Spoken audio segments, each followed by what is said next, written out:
Ce Shabbat Parashat Toldot, la naissance de Yaakov et Esav, ils grandissent ensemble et toutes les péripéties qu'ils vont traverser.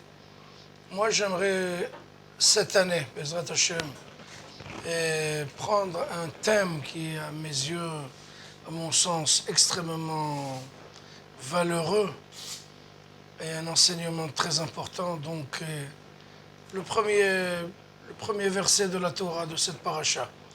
Elle Toledot Yitzhak ben Avraham, Avraham Oledet Yitzhak. Voici la descendance de Yitzhak, fils de Avraham. Avraham a engendré Yitzhak. On sent tout de suite la lourdeur, les choses sont doublées. C'est pas normal que la Torah dise voici le fils de et le papa de ce fils-là.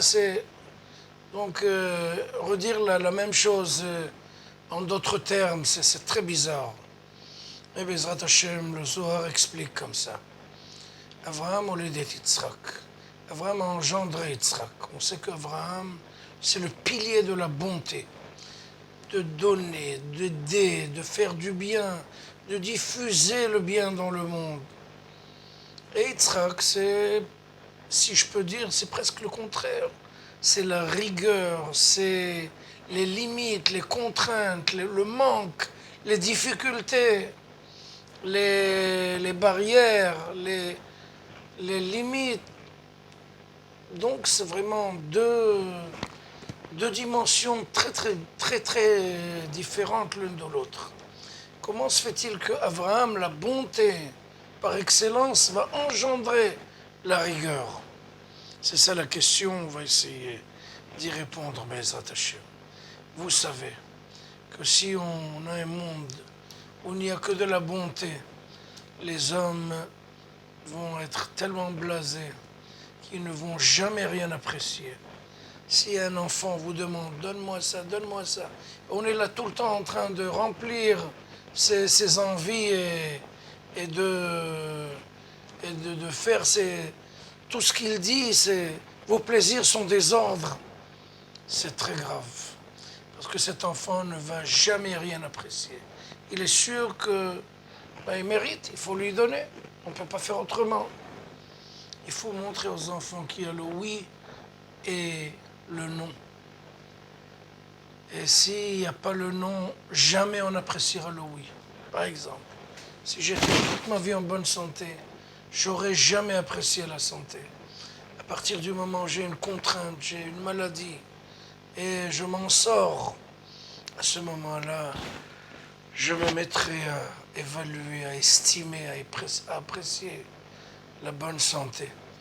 Si j'étais toute la vie dans la lumière, je ne l'aurais jamais apprécié à sa juste valeur. C'est grâce à l'obscurité que je traverse de temps en temps. C'est là que je vais enfin connaître la véritable valeur de la lumière. C'est la même chose à tous les niveaux. La Torah nous a fait dans la pureté familiale. Elle nous détache un peu de la femme, elle nous éloigne un peu pour que le retour soit avec énormément de joie, d'engouement, de languissement. S'il ne manque rien, jamais on connaîtra le « il y a ».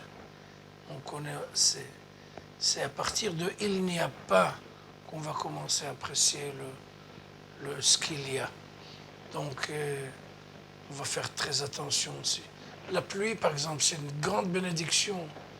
Mais encore de la pluie et encore de la pluie, ça veut devenir le déluge. Ça, c'est grave. S'il ne nous manque pas un petit peu, on ne va jamais apprécier. Sans un peu de travail, on n'a pas d'appétit. C'est ça la force de la Torah. Elle nous donne un peu de manque pour qu'on reconnaisse la valeur de ce qu'il y a dans le monde.